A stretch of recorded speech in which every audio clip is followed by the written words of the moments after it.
Greetings, friends and fellow rebels, and welcome to the woods. Today I want to reiterate and talk a little bit more about intrusive thoughts coming from psychic parasites that can attach to you being different from feeling anxiety and pressure and a lot of emotional upset and stress all of the time. If it's someone like you who's experiencing it, most likely it's not you. It's external. It's coming from outside of yourself. You are sensing the angst that most people who do not have a center in source, a center in self, a center grounded in source, they live with a lot of anxiety, a lot of fear, a lot of stress, a lot of unhappiness. You'll feel that as if it were you, if you're an empath, or if you have empathic tendencies. You have to be careful not to attribute what your fellow human beings are experiencing with the external parasite problem, which is largely thoughts. People who hear voices that are destructive or damaging or telling them to do some very self-destructive or hurtful to others or antisocial things. That kind of parasitic infestation where they're setting you up to cause distress or harm or fear or anger or any of the rest of it for the purpose of harvesting energy off of you and those around you who are feeling all of that angst. Let's separate that from the natural background unhappiness of your fellow humans. Now, some people ask, I've had people ask, why would you host a writer? We tend to call them writers because that's what they do. They lodge within us and they write our experiences. Sort of like when you check into, like if you have a video game or a computer game where you become a character, you check into that character and you get to help dictate what it does and you get a vicarious thrill of what it feels. But if something truly bad happens to that character, you can always bug out and choose a different character, a different game. And that's a lot what they do with us. They jump in, they ride along for a while. If they don't like the scene, they cause havoc just to enjoy the results. If they don't like it, they can just leave. Some people ask, why would anybody host something like that? And usually the reason is that the person, whether it's a conscious choice or whether they're not truly understanding what's happening,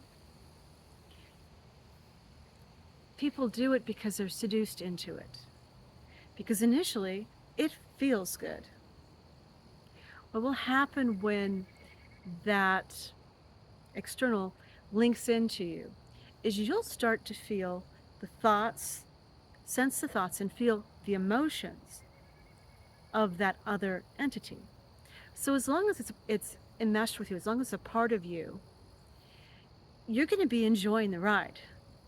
Their glee, their enjoyment, their, just enormous happiness and intoxication from feeding off of your life energy and the emotions it's gathering, the energy and motion it's gathering from those around you. You're having a great time with that, and you'll feel it. You'll feel it too, as if it were your own. Problem is, when they bug out, you're left holding the bag. You're left holding the bill. You're the one that's left in a difficult situation. And once they bug out, that feeling of euphoria goes away. And you're left feeling either depressed because you've had all of this energy streaming through you and it's congested now and it's it's not able to flow because you don't have an entity that's pushing it through. So you have all of this emotional congestion. Energy can't flow, so you're tired and depressed. And everything is gray. Everything is null. Everything, because that's what it is with depression. Depression isn't sadness. Dysthymia, the first level of that is sadness, loss, because you've had something leave you and there's a hole there, and so you're feeling loss, dysthymia. But depression is a feeling of null. It's a feeling of emptiness. It's a feeling of nothing. It is gray. It is blank. It's almost worse than feeling sad because sadness has an end to it. But when you're in that null zone, it feels like eternity, which is why people can do some pretty unfortunate things when they're truly depressed. And a lot of that revolves around doing nothing, because you don't care. You don't care. If you don't have emotions, energy and motion to motivate you, to make you want to eat or to sleep or to bathe, to take care of yourself, you don't care, nothing happens. And at some point, you've neglected yourself into disease, accident, or death. It's a problem. But as long as you have that, as long as you can bring back that entity that when it's flowing through you, everything's wonderful, it's not a problem. You kind of shut down in between. But as long as you can invite it back, as long as it comes back to you, you see how that feeds into, well, let's not call it Stockholm. Let's call it what it is, the jailer and the prisoner. You know, you have something that's riding you, that's getting something out of being you, containing you, holding you. And those who have the, air quotes, advantage, because it's not an advantage, you have the advantage of having something like that that's attached to you, that is within you. It can dial up some pretty incredible opportunities, and you can get through that glass ceiling because there are a number of people in high places who carry that also within them, and they'll recognize it in you, and they'll give you a lift up. At least that's been the case until now. World's been purging, and those that have exploited us that way are going bye-bye. So it's not as much of an advantage now, but up till now it has been. And that's why people do it. It's the same reason why they take drugs, and it's why certain recreational drugs feed into that state and vice versa. It's the high. It's the feeling of limitlessness. It's the feeling of I can do anything, that the world is my oyster, that it doesn't matter what other people think or do.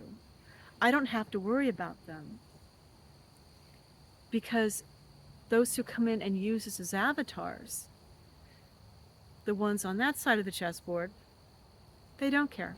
They're not about building you up. They're about exploiting. So, to some people, it makes sense to court that. They don't care that it's damaging their soul. They don't care that it's hurting the people around them. They don't care that if that entity doesn't get enough from the people around them, it will start feeding on the host. They don't care. They don't think that far ahead. They don't realize that there's no retirement program for somebody who's hosting in that way. We all make our choices. But to answer the question of, why people would invite something like that, why an adult, why somebody with rational ability would make that choice, it's easy. Feels good, gives you opportunities in the short term, and some of us are arrogant enough to think that we won't pay the price. I doubt you're one of those people, though, because we're talking. Thank you for spending time with me, and welcome to the woods.